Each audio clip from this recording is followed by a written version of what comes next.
देखेंगे आज की इस वीडियो में हम बेसिक साइंस के बारे में जानकारी लेंगे। ठीक है, ये साइंस होता क्या है इसके बारे में हम लोग थोड़ा सा समझेंगे। ये जैसे जनरली इंग्लिश के टीचर है होने के बावजूद थोड़ा सा साइंस के प्रति इंटरेस्ट के कारण हम आपको बताने जा रहे हैं। देखो साइंस के बारे में अगर बोला जाए इसको लेकर के सिंपल परिभाषा दिया जाता है। ये क्या है? Systematic knowledge, systematic knowledge, systematic knowledge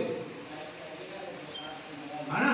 और which is based upon, which is based upon, based upon its observation and experiment, it's observation and experiment, and experiment.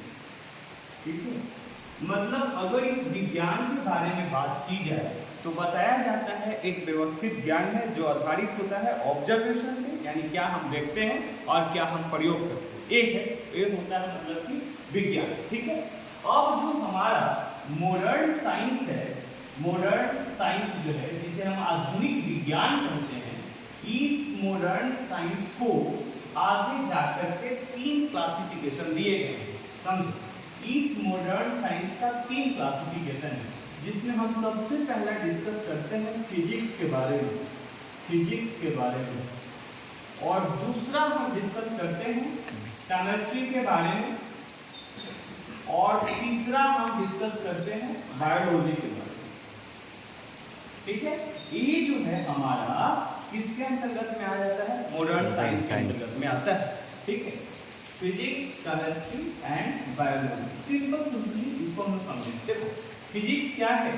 तो study of nature and it's law, study of nature and it's law, nature and it's law, it's law. प्रकृति और उसके नियम के लेकर के जो हम पढ़ते हैं उसे फिजिक्स कहते हैं। केमिस्ट्री क्या होता है? Study of structure, composition and preparation, structure, composition and preparation of chemical substances. इसमें हम फिजिकल और केमिकल प्रॉपर्टीज ऑफ एलिमेंट भी पढ़ते हैं, कंपाउंड के बारे में भी हम लोग पढ़ेंगे। ये हमारा केमिस्ट्री है। और बायोलॉजी के केस में सिंपली हो जाता है study of life, study of life, जीवन के बारे में जब हम पढ़ते हैं इसे हम बायोलॉजी कहते हैं। और इस बायोलॉजी को आगे जाकर के हम 2 भाग में बांट देते हैं। एक का नाम होता है हमारा बॉटनी और दूसरा का नाम होता है जूलॉजी। ठीक है, इसमें हम एनिमल से रिलेटेड पढ़ाई करते हैं, एनिमल से रिलेटेड पढ़ाई करते हैं, जंतु विज्ञान कहा जाता है। और एक होता है प्लांट से रिलेटेड हम लोग जब स्टडी करते हैं इसे हम क्या करते हैं? बॉटनी कहते हैं। ये पूरा बेसिक विज्ञान के बारे में जानकारियां हैं। ठीक है, अब यहाँ से हम लोग को टर्म आता है जैसे सबसे ज्यादा अगर ना समझ में आने वाले जो टॉपिक होते हैं बच्चों को, है ना, मॉडर्न साइंस में, वो है केमिस्ट्री का पार्ट, है ना। केमिस्ट्री का जो पोर्शन होता है वो थोड़ा सा समझने में बच्चों को, केमिस्ट्री का जो पोर्शन है वो बच्चों को समझने में ना परेशानी है। ठीक है, अब ये परेशानी कुछ नहीं है, आसान तरीका से समझा जाए। जैसे कि इसमें सबसे पहले, है ना, केमिस्ट्री में अगर मूल इकाई के बारे में बात करें कि क्या पढ़ना चाहिए, तो केमिस्ट्री में सबसे पहले हम लोग को पढ़ना चाहिए वो है मैटर। ठीक है, ये मैटर से ही शुरू होता है केमिस्ट्री, है ना।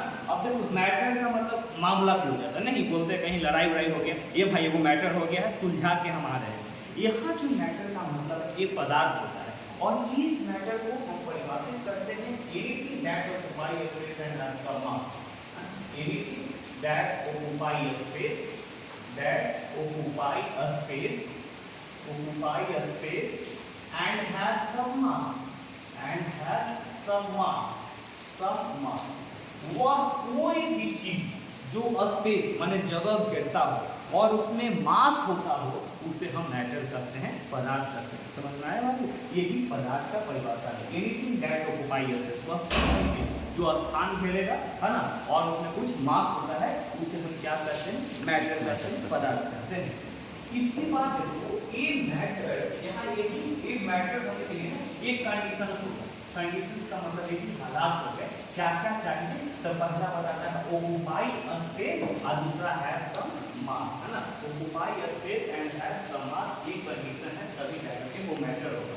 और देखो ये मैटर जो है वो बना होता है smallest particle that is called atom, ठीक है।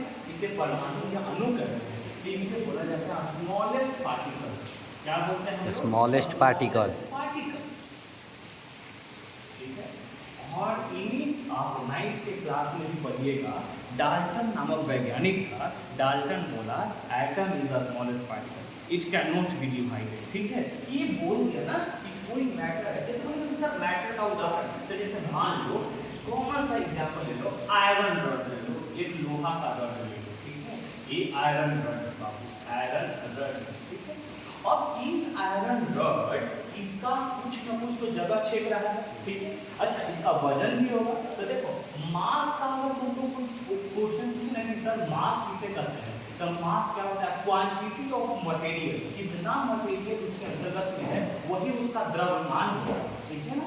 तो ये जब एटम के बारे में बताया गया स्मॉलेस्ट पार्टिकल, जब हम आयरन रॉड के बारे में बताएं मैटर के अंतर्गत में, तो ये मैटर के अंतर्गत में यानी पदार्थ के अंतर्गत में हम लोग को पता चल रहा है कि कंडीशन दोनों पूरा कर रहा है, इसमें मतलब वजन भी है और दूसरा बात क्या है कि जगह भी छेदने का काम कर रहा है, तब जाकर के ये मैटर है, ठीक है ना। ये पदार्थ, और इस पदार्थ का जब कंडीशन को पूरा किया, डाल्टन ने बताया कि कुछ भी कह लो लेकिन पदार्थ में सबसे छोटा पार्टिकल एटम है, इसको बांट नहीं सकते हैं, यही बोल के चला गया था। याद रखना, इसको बताने वाला वैज्ञानिक का नाम था डाल्टन। क्या नाम था? डाल्टन।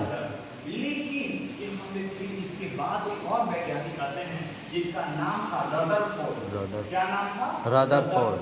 याद रखोगे, ये रदरफोर्ड बोला नहीं एटम को बांटा जा सकता है और एटम के अंदर में एक सेंट्रली लोकेटेड पार्टिकल है, एक मतलब उसका पार्ट है, और इस सेंट्रली लोकेटेड, सेंट्रली का मतलब होता है सेंटर पे, एट द सेंटर पॉइंट, और सेंट्रली लोकेटेड पे क्या था पता है? इसका नाम बताया था न्यूक्लियस। क्या नाम बताया था? न्यूक्लियस। देखो एक बायोलॉजी में न्यूक्लियस होता है जिसको रॉबर्ट ब्राउन दिया था, ये बायोलॉजी का न्यूक्लियस नहीं, ये केमिस्ट्री का न्यूक्लियस है, रदरफोर्ड बताया था।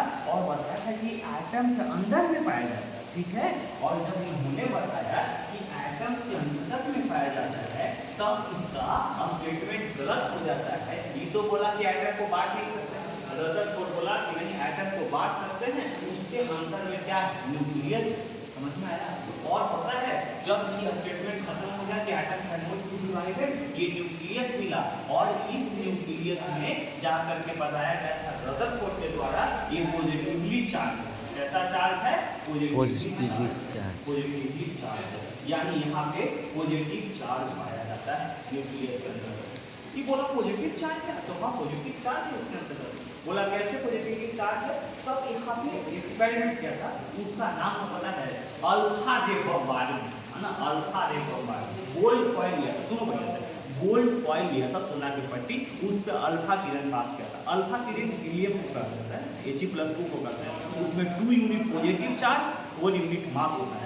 जब पास कराया गया होगा तो होता क्या है? देखो चंबुक देखे ना, चंबुक, तो चंबुक में 2 पोल होते हैं, एक का नाम होता है लाइट पोल, एक अनलाइट पोल, नॉर्थ और साउथ होता है, ठीक ना।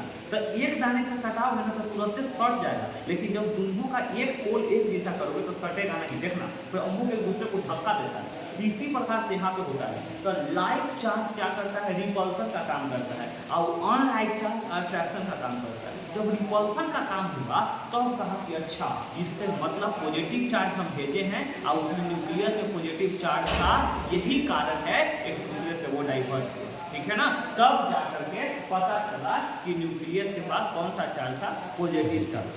इसके बाद देखो जब यहाँ पे थी एटम हैड 3 सब एटॉमिक पार्टिकल, एटम हैड 3 सब एटॉमिक पार्टिकल, 3 सब एटॉमिक पार्टिकल, सब एटॉमिक पार्टिकल, है ना। एक परमाणु के जो है वो 3 जाकर के अलग अलग कण के बारे में बताया, ठीक है। कैमरा पर डाउन कर लेना, आ रहा है, ठीक है। अब यहाँ पे देखो एक सबसे पहले जो आता है यहाँ पे इलेक्ट्रॉन, दूसरा आता है न्यूट्रॉन, और तीसरा जो हमारा आता है न्यूट्रॉन। न्यूट्रॉन कहते हैं, न्यूट्रॉन कहते हैं, ठीक है। ये इलेक्ट्रॉन, प्रोटॉन इलेक्ट्रॉन के बताया गया था जे थॉमसन के द्वारा, किसके द्वारा? J Thomson. थॉमसन के द्वारा बताया गया था। प्रोटॉन बताने वाला क्या था? ई गोल्डस्टीन। ई गोल्डस्टीन। गोल्डस्टीन।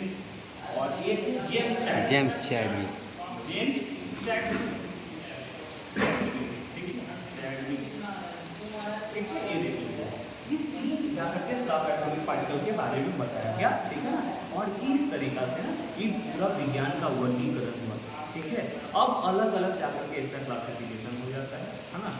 एक अलग मतलब discovery of electron, discovery of proton, discovery of neutron. जब हम स्ट्रक्चर ऑफ एटम पढ़ेंगे तब इसके बारे में और क्लियर होगा। तो ये बेसिक इंफॉर्मेशन था साइंस के बारे में। आई होप वीडियो समझ में आया है। Please like share and subscribe.